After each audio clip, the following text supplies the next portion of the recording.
All right, welcome my friends. I'm Peter Bowden. I'm so glad that you're here. For this session, we're going to be talking about some specific strategies, communication and ministry strategies for congregations facing budget deficits. We're at kind of like the peak of figuring out budgets for the next year, annual meetings coming up. A lot of congregations have been running their annual fundraising campaigns and have been having, deficits, challenges. And so as someone who works with congregations and ministry and media, communication strategy, getting people excited and enthusiastic about what we're doing, I want to share some tips with you.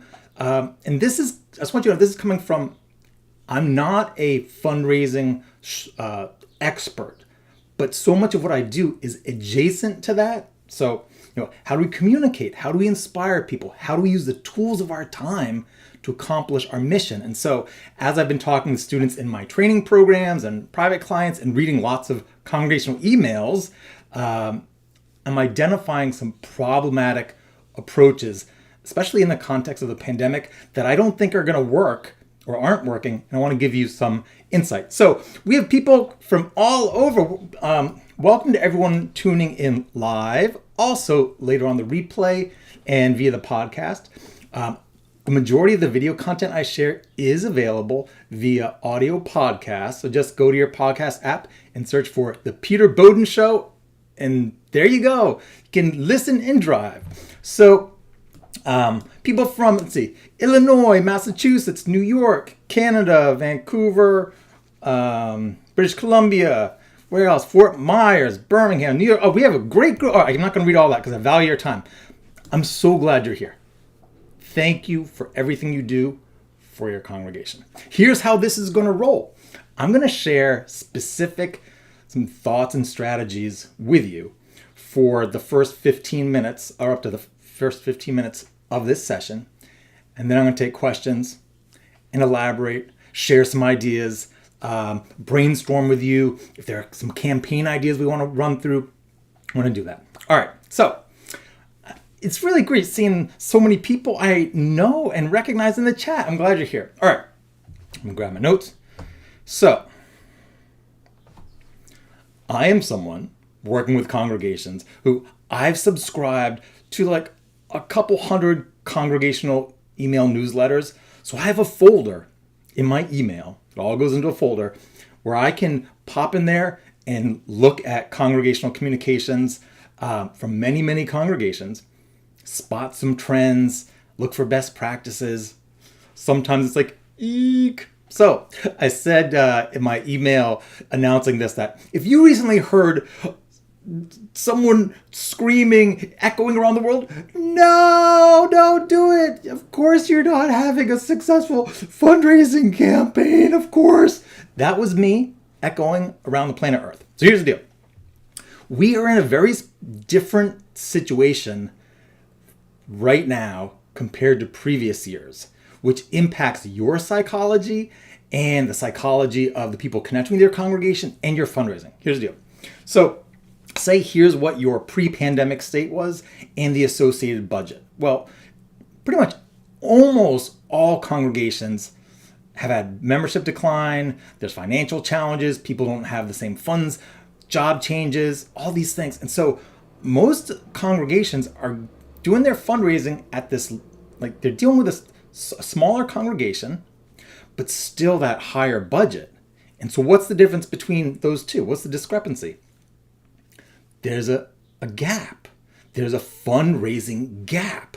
All right, so that makes sense. And all of you who work with finance are like, Peter, we know we have a budget deficit, a fundraising deficit. The people who are involved now are not giving enough to support our state the way it was pre-pandemic.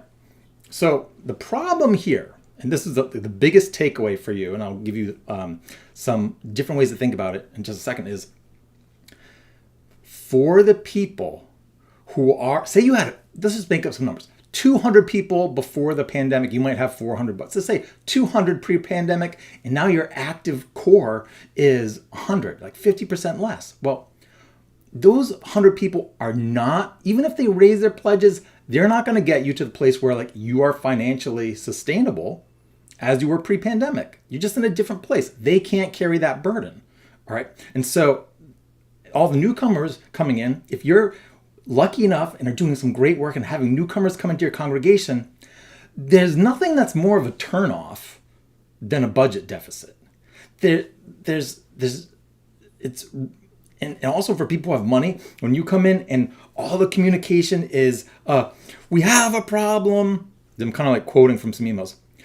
We're going to have to cut this and cut that if you don't raise your pledges. And there's a spiraling communication in some congregations where the gap, the budget deficit is overshadowing your vision, your mission.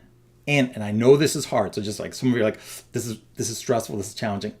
But I want you to be mindful of the fact that for the people who are there with you, the people who are excited, they're showing up, they care, maybe they raise their pledges some, like they're doing what they can, but how do we get to that next level? How do we get more newcomers to give?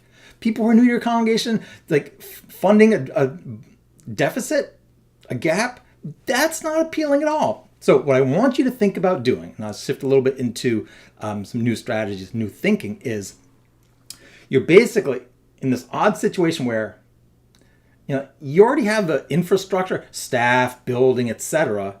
for a larger congregation, but you're not that size anymore. So it feels like a gap. But for the newcomers, what you're really doing is regathering and relaunching your congregation for them. All right. So we need to make a communication shift from, eek, this is horrible. We don't have the funds. There's a gap. We're not doing well. If you don't do this, to new mindset. All right, kind of set those campaigns aside for a moment and think like, what are we called to do in the world today? What does our community need from us? What are the justice issues we're addressing? How are we addressing social isolation, raising children that know how to talk to each other and do this and that, and all these great things we do? Like, if you anchor yourself in that mission and vision. Now, here's the thing. Some of you are like, I don't know about this, Peter. I want you to think about covering the same financial distance, but using a different approach, which is, it's not, big problem. It's, we've regathered, we're relaunching, and we are, with your help, we're going to take this congregation to new heights. We're going to address some of, this is a good point. In the chat, what are things that you feel like your congregation is great at, called to do, or your community, the world, needs from you or needs more of? What kind of things? I'd love to know. One of the things I care very much about is our growing loneliness epidemic. So I think communicating with people like our congregation, regathering, we're a little smaller than before the pandemic, but we are uniquely positioned to help people of all ages, families, intergenerational community come together and address the social isolation that is just like devastating our city. And so we are, over this next year, we're going to crowdsource ideas with our community and have events where we explore how we can be of service. But we are going to do this and that and the other thing. Think of like these big things that your newcomers and your donors and like, I don't say angel investors, but the people like, I'm not a member, but I care about that sort of thing, that they would fund. And it's basically taking your vision, and even though you have a gap, I know you have a fundraising gap. If you're here, there's a lot of people here, including like the many more who watch the replay. You have a deficit, yes. But what is going to get people excited to be like, I'm all, like, you imagine like, hey, do you want my budget deficit? No, but like, we are working to address the justice issues of our time, deepen spirituality, all the things that your congregation does, and we are work with you, and over this next year, and I think there's like some real urgency here, whether it's this next year or 2 years, we're going to get back to the point where we are both where we were pre-pandemic in terms of membership and participation and impact, and even more. We're going to take it to the next level. So, honestly, we do have some budget issues. We have to balance our budget. We're working on that. And one of the ways we're working on that is we are going to be our best selves, live into our mission, our vision, and on these areas, working with you, our congregation, identifying our greatest passions, our skills, what our resources are, what our extra fundraising opportunities are from those in the community who want to help us supersize our efforts. We're going to take this congregation where it's never been before. The world needs us. It needs you and me. And in our community together, we're going to make such a huge difference. Come on, friends. Bring those checks. All right, now, does that make sense that like you can cover the exact same fundraising amount using a positive vision casting approach? All right, and I just think it's really important that you do a check. Like, wait, are we doing like a gloom and doom style campaign, or are we vision casting? And it is a little bit different, because normally, congregations don't have like the big changes in membership and financial capacity like in a short period of time like we had over the pandemic. So that's different, but we still need to be careful about our framing. So just some of the issues. This is from Audette. Multi-generational spirituality, values, sex ed, connection and care for each other, opportunities for community partnership, justice, engagement. Fantastic. Now, someone said, Nancy, make the case. Well, yeah, we need to make the case not only for, don't just make the case for why it's important to raise your pledge, why it's important to be a member, why it's important to pledge, but to cast the vision. And I was talking to one clergy colleague recently who is a runner, and I'm not a runner. I'm a wandering, meandering person, stopping at outdoor cafes and journaling leisurely. All right, so we're talking about this situation in the context of running. I'm like, if you you've got a bunch of people, your running club, it used to be 200 people, it's down to 100, and you're running, and all of a sudden where you get to destination over there, and there's a chasm, like there's like a whole like canyon, fall into it and die sort of scenario, and it's just the distance you can leap if you're all running fast.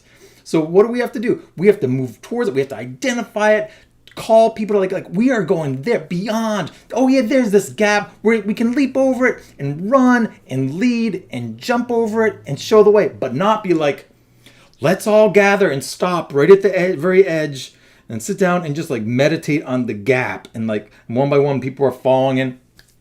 Friends, I gotta tell you, some of the emails I've been reviewing, I'll do a search in my like research folder for fundraising and pull up examples. And I see a lot of email communication where the vision's been lost, there's no excitement, and you're not talking about what you're doing in the future. It's more like, if you don't pledge, we're going to have to cut this, we're going to have to reevaluate, And so I just think having this is what we're called to do, and this is making the case, can re-energize. Now, here's a question. What do you do if you've already gotten to the point where you've been doing your fundraising, and again, consult your fundraising experts. I'm thinking communication for you, sharing my congregational perspective. And also church planting. I've done a lot of research around church planting, church growth, etc. If you've gotten to the point where it's like, all right, you did your campaigns, you've done this, all the extra efforts, and you're at a point where, we still have this big chunk to do. Well, what I would be doing is kind of like thanking everybody and maybe moving into a new state. Like it's like, all right, we're done working with kind of like addressing the some of the immediate issues related to the budget, but now we're going to start planning for next year because we have big plans, my friends. We are called, and everything I said before, to say we are like this May, we're going to do, like we get a little caught up in some of the challenges with the pandemic, but now it's time to really do some serious discernment, bring people together in some community building events, some things, maybe connecting events after coffee hour. We want to really build some energy about what could we accomplish together. You could do it in a single shot event after church, your church service, during your church service, extra Zoom things, whatever. There's in your small groups, but basically be like, now we're looking to next year.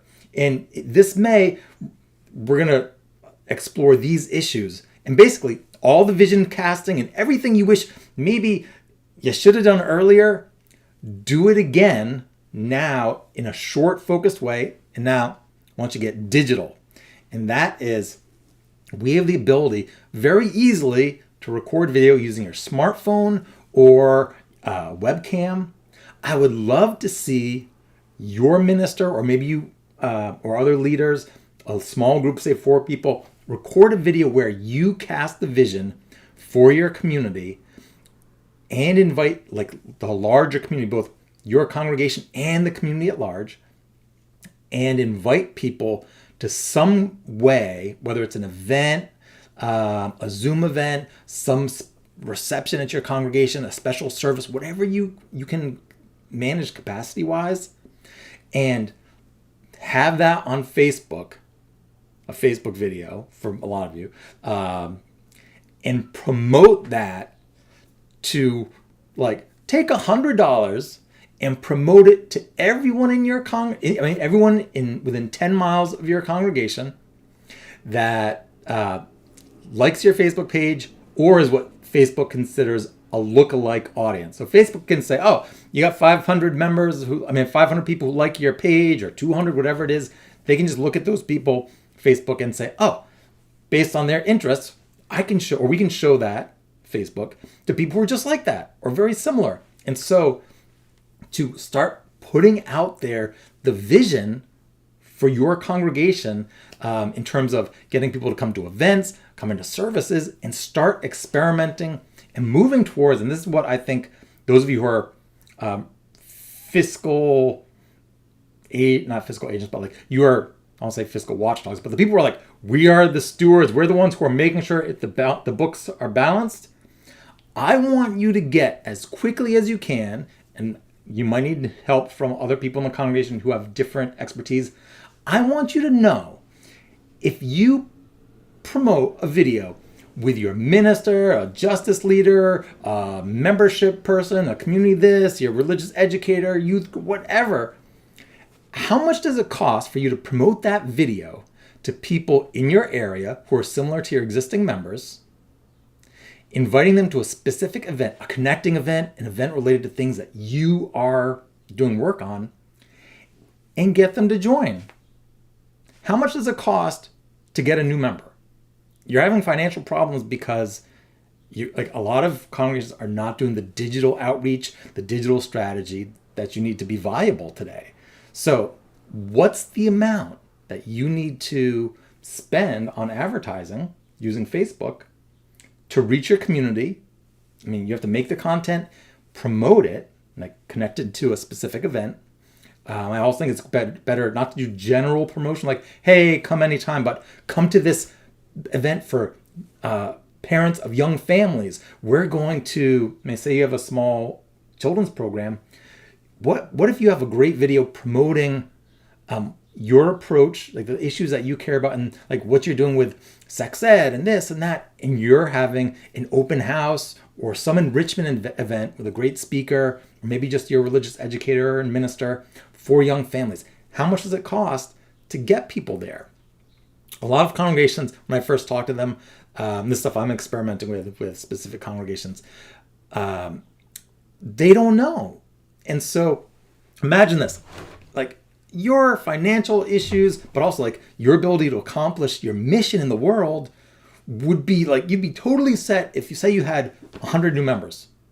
Well, what if it only cost $2 to get it, or maybe it's $5, 10, I don't know.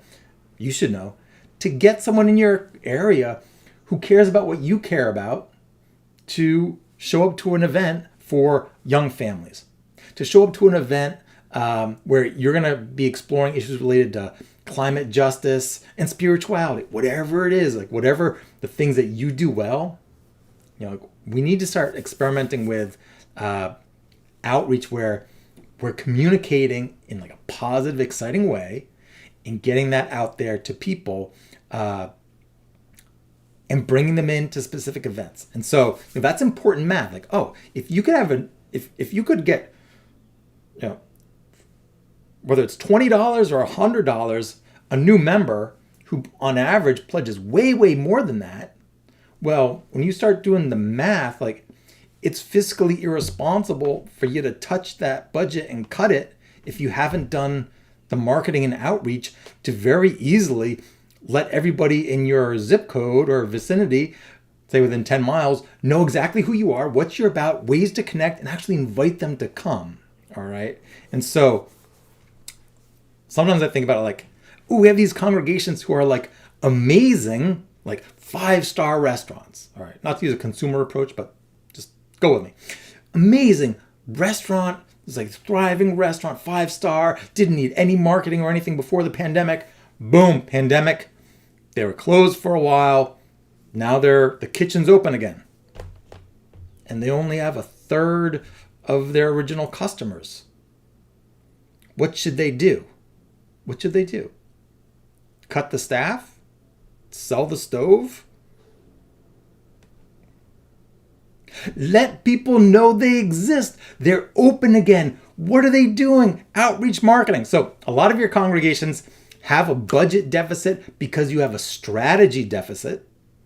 And that can be very quickly addressed, experimented with, tested for very small amounts of money, and start getting immediate results. So, inviting people to your congregation for a Sunday service and a nice little gathering that's like explaining whether I'm thinking a lot about children and families these days. Like what happens if you put that out there and spend $20 to share it with people in your area? So I think there's great hope for our congregations if we're using the tools of our time combined with positive vision and real like energy and excitement and enthusiasm for what we can accomplish. And if you have questions, start putting those questions in. I have 5 minutes for questions. I know so many congregations that are delighted when some random person they don't even know sends a check in for $500 for your social justice efforts, for your this, for your that. Imagine if you had a video explaining your vision for what your congregation is going to do over the next, say, 2 years to address these specific issues.